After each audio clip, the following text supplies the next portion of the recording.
नमस्ते सर। आप चिंता मत कीजिए। नहीं, सर क्या बात है विजय? अरेस्ट वारंट लाए हूँ सर, किसका? मिनिस्टर के बेटे अश्विन का। What are you saying? Rajni rape and murder case का मेन अक्यूज्ड अश्विन ही है। मरने से पहले रजनी ने खुद अपने स्टेटमेंट में कहा था, नहीं, मेरा बेटा ऐसा नहीं कर सकता, ये इल्जाम गलत है।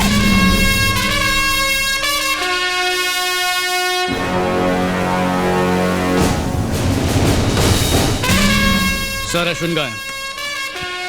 यही तो हम भी जानना चाहता हूँ कि हमरा बिटवा कहाँ है। अच्छा? पिछले 2 दिन से गायब है, मिसिंग कंप्लेंट वाले खाए हैं, लेकिन ससुरा कुछ होता ही नहीं। देखो ये पगलिया को देखो, 2 दिन से न खाया है न पिया है, सोती भी नहीं है। ये हमारे आदमी उसे ढूंढ ढूंढ के थक गए हैं। कुछ पता नहीं भैया, अपने 40 साल के करियरवा में हम पहली बार इतना चिंतित हुए हैं। संदेह करना तो पुलिस का ड्यूटी है। क्या करें, पॉलिटिशियन है, झूठ बोले बगैर खाना हजम नहीं होता, आम बात है। लेकिन ई मामले में ना ना ना ना ना। 2 दिन पहले मिनिस्टर साहब का फोन आया। इन्होंने मुझसे रिक्वेस्ट की कि जांच खुफिया तरीके से होनी चाहिए, इसीलिए मैं चाहता हूं कि इनके बेटे अश्विन की तलाश अनऑफिशियल तरीके से हो। इस तरह तो उसे ढूंढ नहीं पाएंगे सर। तो भाई चाहते का हो, कंप्लेंट वाले खाएं, अखबार में दे, टीवी न्यूज पर डालें, गली में उसका पोस्टरवा चिपकाऊं, ये सब करूंगा हम, पर हमको हमरा बिटवा चाहिए। सर आपको अंदाजा भी नहीं है कि मैं क्या करने वाला हूँ। क्या करोगे? अरेस्ट करोगे, कोर्ट में जाओगे, जेल में डाल दोगे, तो करके देखो। भैया तुम अपना पुलिस की ड्यूटी बढ़िया से निभाओ। कहा है कि बाप होने का फर्ज निभाना हमको बहुत अच्छी तरह से आता है। वो सिर्फ आपका बेटा ही नहीं बल्कि एक फरार मुजरिम भी है सर। तुम्हारी ईमानदारी पर हमको पूरा भरोसा है। उसे पकड़ लो और जेलवा में डाल दो, तुम्हारा प्रमोशन ऑर्डर तुम्हारे घर पहुंच जाएगा। All the best.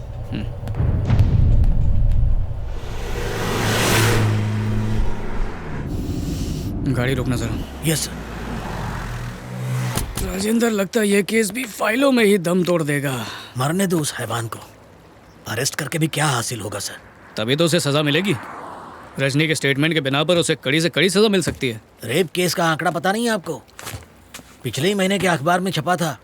इंडिया में पिछला 1 साल में 33,000 केस रजिस्टर हुआ, यानी एक दिन में 93 रेप्स हुआ सर। बोलो तो 1 घंटे में रजनी जैसा 4 केस होता है।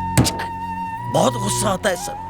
1000 का ऊपर केस दर्ज ही नहीं होता है। बदनामी का डर से, समाज का डर से, पैसा खिला के, डरा धमका के विक्टिम को, उसकी फैमिली को दबा दिया जाता है। सजा होता भी है तो 4 में से 1 केस में, बाकी 3 रेपिस्ट सीना तान के घूमता है।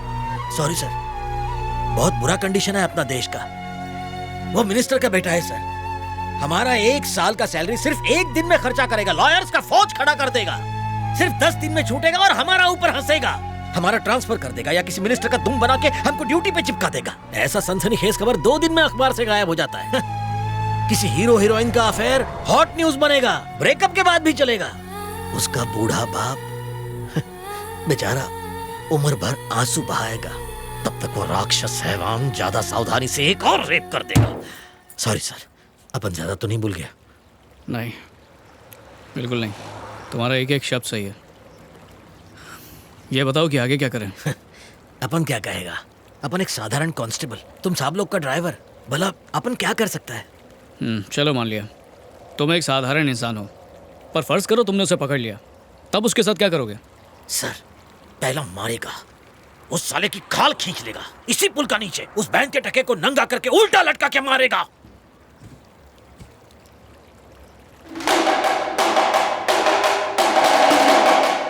जाके जरा ब्रिज के नीचे देखो। जाओ देखो। सर,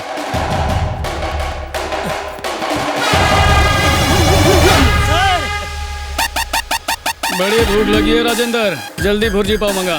उसके बाप को फोन करके भी तो बुलाना है। शेखर, कुछ मिला? नहीं, एक बार फिर से गोता लगाना होगा। हटिए, चलिए, हटिए, पीछे हटिए, पीछे हटिए, चलिए।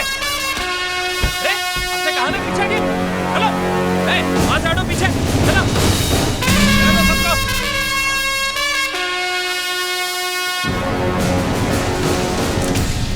कहाँ है हमारा बिटवा? हमें उससे गुफ्तगू करना है, फिर जहाँ चाहे ले जाओ, रिमांड में ले लो, जेल भेज दो, कहीं भी। सर गुफ्तगू वो तो चू करने लायक भी नहीं बचा। अरे गणेश सर, जरा शीट तो हटा ना प्लीज।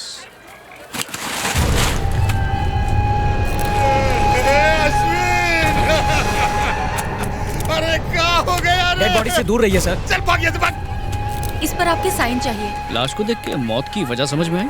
ये एक ब्रूटल मर्डर है। इसके फेस को बुरी तरह आयरन रॉड से कुचला गया है और कम से कम 2-3 दिन तक टॉर्चर किया गया है। इतना यकीन से कैसे कह सकती हैं? मैं एक डॉक्टर हूँ। 1 घंटे के जख्म में और 24 घंटे के जख्म में फर्क होता है। जिंदा भी होता तो बच्चा पैदा नहीं कर पाता। आप मेरी बात समझ रहे हैं ना? बेरहमी से मारा। पोस्टमार्टम के बाद ही मैं आपको डिटेल्स बता पाऊंगी। Okay, thank you doctor. Thank you. चलिए। चलो। सॉरी सर, आप जरा यहाँ। उठ रहा, उठ। कौन है? किसने किया है? कुछ कह नहीं सकते। वो जो कोई भी है, उसे इसी जिंदगी में नर्क का मजा ना चखाया तो फिर कहना।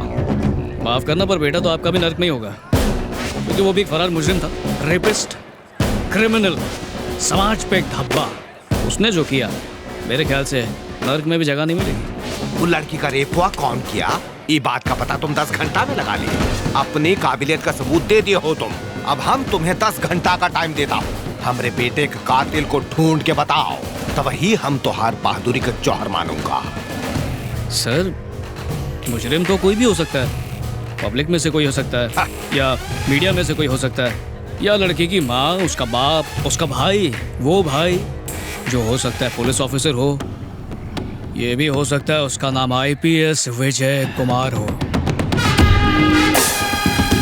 आप उसका एक बाल भी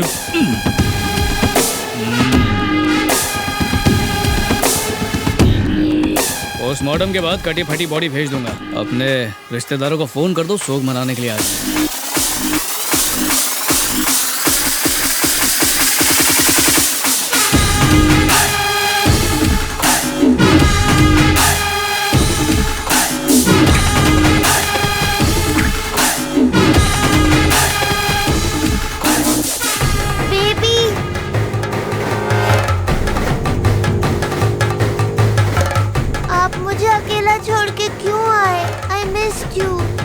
सॉरी बेटा, आइंदा ऐसा कभी नहीं करूंगा।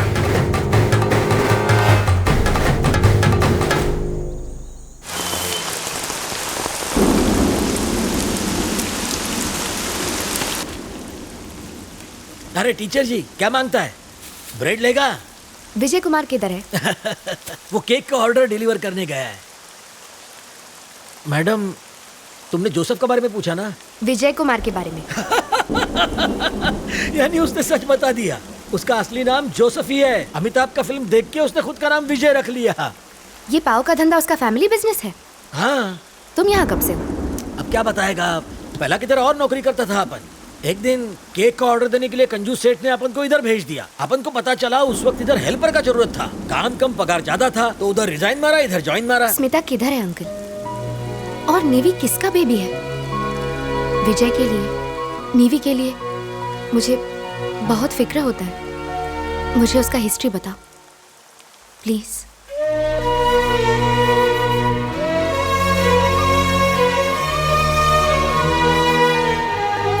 हाय, सॉरी थोड़ा सा लेट हो गया। 1 मिनट रुको। क्या हुआ? अब चलो। ये सब किस लिए? किसी से इम्पोर्टेंट मीटिंग है, मैं बहुत टेंशन में हूँ। पर किससे मिलना? फादर से। चर्च के फादर से? मेरे फादर से। यानी फादर इन लॉ? सही समझे? अरे बाप रे, उसके लिए तैयारी नहीं की मैंने। ये एग्जाम थोड़ी है जिसकी तैयारी करनी है, ढंग से पेश आना बस। अच्छा, उन्हें खोज करने के लिए थोड़ा तो आइडिया दो यार। पूरी डिक्शनरी में उन्हें एक ही वर्ड से नफरत है। अच्छा, कौन सा वर्ड? पुलिस। पुलिस? साला डाकू है क्या?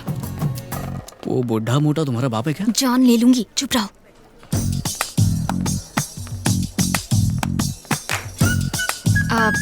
ये है बुआ और ये है मोना। नमस्ते। पापा। Good evening sir. पापा, विजय। हेलो। सॉरी सर, आप कहिए। क्या कहना है? नहीं सर, आप बड़े हैं, आप पहले कहिए प्लीज। मैं एक सलून में मैनेजर हूँ। विजय, ये दिखने में इतने सीरियस हैं कि मुझे लगा कि हिस्ट्री या सोशियोलॉजी जैसे बोरिंग सब्जेक्ट के प्रोफेसर होंगे, या फिर मोहनजोदारो पर रिसर्च करने वाले कोई उबाऊ आर्कियोलॉजिस्ट होंगे, लेकिन ये तो हजाम निकले। सॉरी सर, अपनों के साथ थोड़ा सा हंसी मजाक तो चलता है ना। देखिए सर, मेरे पापा नहीं है, सिर्फ माँ ने पाला है। और अकेले बच्चे की परवरिश करना बहुत ही मुश्किल काम है। और ऐसे बच्चे खुद को बहुत ही अकेला महसूस करने लगते हैं, जैसे कि मैं। बहुत मुश्किल होती है। और कितने सालों तक आप स्मिता की यूं ही फिक्र करते रहेंगे सर? उसकी जिम्मेदारी मुझे सौंप दीजिए, बहुत अच्छा ख्याल रखूंगा। सर, प्यार होने से सिर्फ दो दिल ही जुड़ पाते हैं, लेकिन शादी ऐसी चीज़ है जिससे दो परिवार एक हो जाते हैं। सर, बचपन से एक सपना देखा था कि मेरी भी मोना जैसी एक छोटी सी बहन हो, बिल्कुल इसकी तरह फूलों जैसी। सर, बचपन से सही गलत समझाने वाले पापा मेरे साथ कभी नहीं रहे, आप समझ सकते हैं। पर अब ऐसा लगता है कि शादी के बाद मेरे पापा की भी कमी आप पूरी कर देंगे। रिटायर होकर आप हमारे साथ ही रहना। बड़ा सा घर है मेरा, मिलकर खुशी खुशी रहेंगे, साथ में वॉक पर जाएंगे, साथ बैठकर न्यूज़पेपर पढ़ेंगे, कभी कभार रात को टेरेस पे जाके छोटा छोटा पैग मारेंगे। सर, मैं रिश्वतखोर पुलिस ऑफिसर नहीं हूँ। मेरा मैथ्स थोड़ा सा वीक है, फिर भी शेयर मार्केट में इन्वेस्ट करके मेरी अच्छी खासी साइड इनकम तो हो ही जाती है सर। सुबह पल्लवी को कॉलेज में ही ड्रॉप कर दूंगा। बुआ को टिफिन भी दे दूंगा मैं। मेरी माँ मास्टर शेफ की गुरु है, बहुत अच्छा खाना बनाती है, तो चलेगा बुआ जी? स्मिता आपको बुआ बुलाती है तो मैंने सोचा मैं भी बुआ ही बुला लूं। आप भी जब स्पेशल खीर बनाएंगी तो हमें जरूर भेज दीजिए। आप और मम्मी साथ बैठ के सास बहू वाला सीरियल देख सकती हैं। पर एक बात बता दूं, आराम जल्दी खत्म हो जाएगा, क्योंकि जल्दी नातियों को संभालने की जिम्मेदारी भी आप पे आ जाएगी। सर, फैमिली से ज्यादा और कुछ इंपॉर्टेंट नहीं होता। अगर आप राजी नहीं हैं तो हम ये शादी बिल्कुल नहीं करेंगे सर। आपके आशीर्वाद के बिना मुझे स्मिता चाहिए ही नहीं। सर, देखिए, मैं आपको मक्खन नहीं लगा रहा हूँ, अपने दिल का हाल बता रहा हूँ। देखिए ना, हमारी जनरेशन के लिए प्रपोज वपोज मारना बहुत छोटी सी बात है, लेकिन मुझे आप सबकी रजामंदी से ही शादी करनी है।